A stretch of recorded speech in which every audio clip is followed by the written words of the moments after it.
Hi, I'm Marrisa Woods. I'm owner and founder of Image Factor UAE. And I'm Tara Sillery, owner of Our Passion and partner of Image Factor. Okay, Image Factor UAE was set up over 10 years ago in London.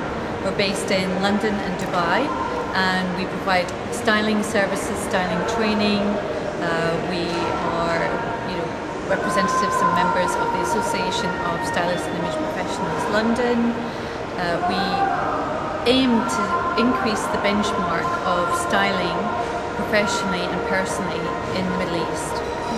So hence I do a lot of training of existing stylists to give them professional information, language, skills on how to conduct and elevate, and amplify the styling services that are provided in the region. We've already started to see a lot of impact and awareness being built across the region with our latest exercise, which was Kuwait's Next Top Stylist, which we launched Image Factor last month? 2 weeks ago. In Kuwait. Huge success. Huge success. We found many potential stylists. Of course, there can only be one winner. And so we now have a new stylist representing Image Factor in Kuwait.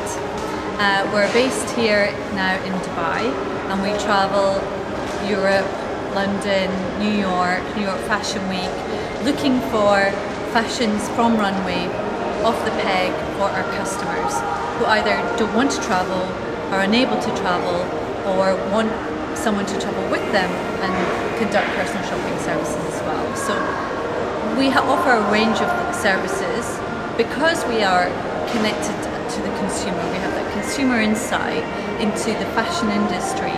We're requested quite a lot to consult and advise retailers in the region on how they can close that connection with the customer. So therefore it impacts their buying behaviour, what they're going to buy for next season, where they buy from, do they buy locally, do they buy internationally.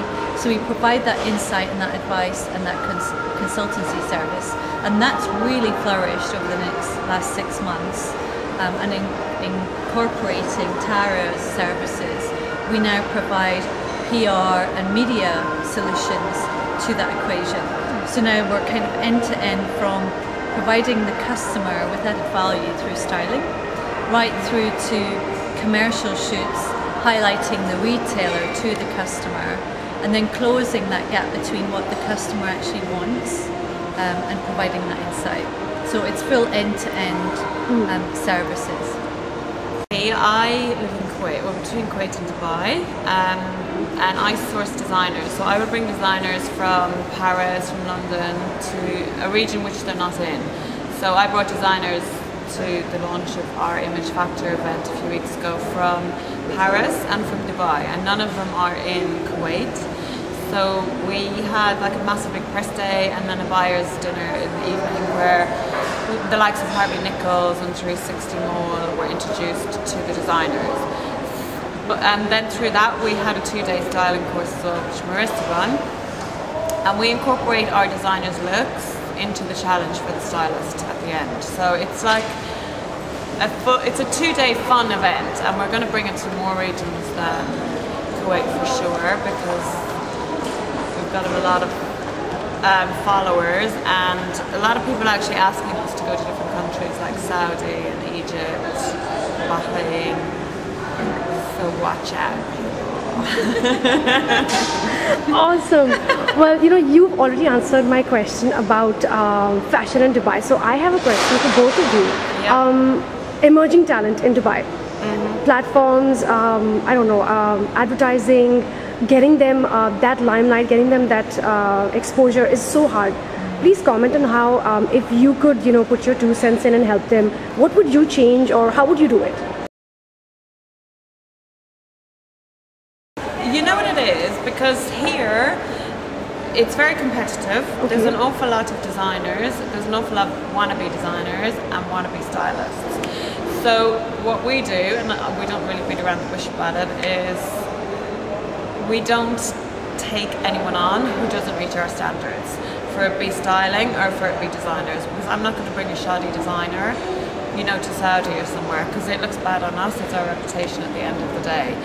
and we only deal with reputable, established, and those that have studied in proper fashion schools, to be honest with you.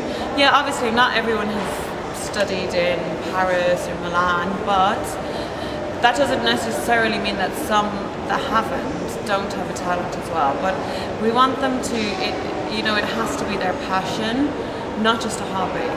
Because if it's a hobby, to me, they're not very serious about it, so they're not the kind of people that we look for and work with, to be honest.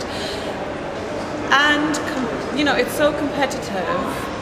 It is difficult to pluck out the talent, really, and that's why we run these courses, because there's so many people that profess to be stylists, and it's a big bugbear of mine, because then that undermines those that are professional stylists, which I found in Kuwait. So many people are like, I'm a stylist, and I'm like, dude, you're so not.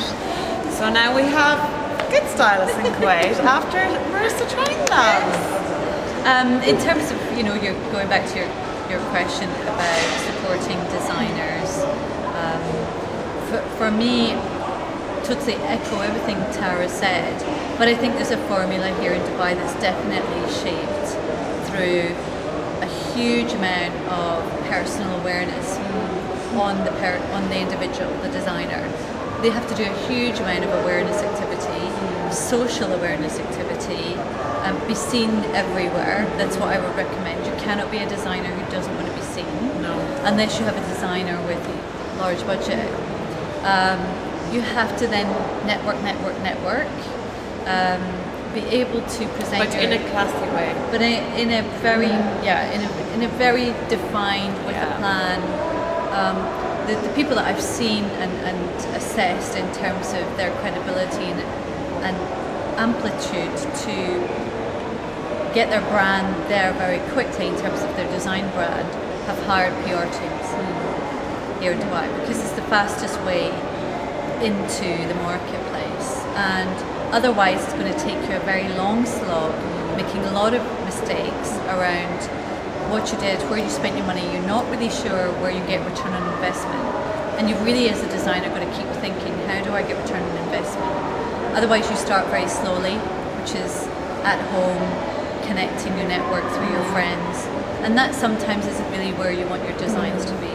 So it really has to either be through a distribution agent, through a specific event, either locally, define either if you want to go internationally, and then segment yourself that way. So a number of boutiques have set up agencies where they offer that service for those individuals. But again, really think about your ROI. And so many of my contacts are brilliant designers. It's taken them at least 2 years to get listed with a retailer of repute. Otherwise, it just has to be PR showcase, defined, credible PR showcase, and you can get there within 6 months, depending if your designs are any good or not. Yeah, of course. Yeah. I mean, the content and the packaging have to be there. But there's certainly a gap in Dubai market space for something brilliant. The designers here really need.